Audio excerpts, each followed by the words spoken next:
पूरी दुनिया के सामने यानी यूएन के अंदर बैठकर इजराइल अब किसी को भी धमकाना शुरू कर चुका है। हजरात, फिलिस्तीन को इजराइल ने धमकी दी है। फिलिस्तीन की गवर्नमेंट फिलिस्तीन अथॉरिटी को डिसमेंटल यानी पूरी तरह से मिटा देने की धमकी दी है। आपको बता दूं कि इजराइल के सामने फिलिस्तीन पहली बार इतने बड़े खतरे में पड़ा है, लेकिन अरब देश खामोश हैं, कुछ नहीं बोल सकते भाई।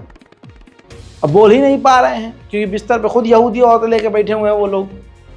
अब सुनिए, फिलिस्तीन अथॉरिटी को धमकी क्यों मिली, तो जवाब सुनिए, खबर सुनिए कि यूएन के अंदर फिलिस्तीन अथॉरिटी एक बिल लेके आया, इजराइल ईस्ट जेरूशलम और वेस्ट बैंक से पूरी तरह से बाहर निकल जाए, क्योंकि वो इलीगल है सेटलमेंट इजराइल का इन इलाकों में होना ही गैर कानूनी, अंतर्राष्ट्रीय कानून के मुताबिक गलत है। यह बिल पास होने की संभावना है। ऐसे में इस बिल के प्रपोजल के बाद इजराइल ने धमकी दी कि अगर यह बिल पास हो गया हमारे खिलाफ तो हम फिलिस्तीन अथॉरिटी को खत्म कर देंगे। तो यानी पूरी दादागिरी इस वक्त इजराइल दिखा रहा है और हम चुपचाप देख रहे हैं। उधर सीरिया की राजधानी दमिश्क पर इजराइल ने हवाई हमला किया। जरा आप ध्यान दे रहे हैं, इजराइल आसपास के तमाम देशों के लिए बड़ा खतरा बन चुका है। सीरिया की राजधानी दमिश्क पर और आसपास के इलाकों पर अचानक से उसने हमला कर दिया, जिसमें 16 दमिश्क सीरिया के आम नागरिक मारे गए। उधर हमला करने के बाद इजराइल का सेम पैटर्न कि हमने तो आतंकवादियों और जो लड़ाकू संगठन है उनको निशाना बनाया है और हम कामयाब हुए हैं। लेकिन जरा दिमाग से खेलिए और सोचिए कि इजराइल इजिप्ट के लिए भी खतरा बन गया, इजराइल उधर लेबनान पर हमला कर रहा है, इजराइल इधर इराक के इलाकों पे भी हमला कर देता है, इजराइल इधर सीरिया में भी हमला कर रहा है। तो आप समझ सकते हैं, ईरान दुनिया के लिए नहीं बल्कि खुद इजराइल दुनिया के लिए एक बड़ा खतरा बन गया है। उधर अमेरिका और बरतानिया ने मिलकर यमन पर हमले किए हैं हुतीस के ठिकानों पर, जबकि अमेरिका और बरतानिया की इंटेलिजेंस और वॉर एक्सपर्ट्स की रिपोर्ट यह है कि अमेरिका लाल सागर में बेबस हो चुका है यमन के सामने। अब आप सोच के देखिए, हुतीस जो मुट्ठी भर यमन के लड़ाके हैं, उन्होंने अमेरिका का एक और सबसे खतरनाक ड्रोन्स की लिस्ट में आने वाला ड्रोन MQ-9 रीपर मार गिराया है। और यमन के इन लड़ाकुओं के पास पता नहीं ऐसा कौन सा हथियार है कि हर 10-15 दिनों में अमेरिका का एक ड्रोन मार गिराते हैं। वहीं मेरे दोस्तों, ये तस्वीर देख लीजिए, गाजा पर इजराइल के अभी भी हमले जारी हैं और खतरनाक हमले जारी हैं। ये सब जो बातें हो रही हैं कि सीज फायर की बात हो रही है, आज ये हुआ आज वो हुआ है, मैंने जो बात कही थी वही सही है और वही सच्ची साबित हो रही है।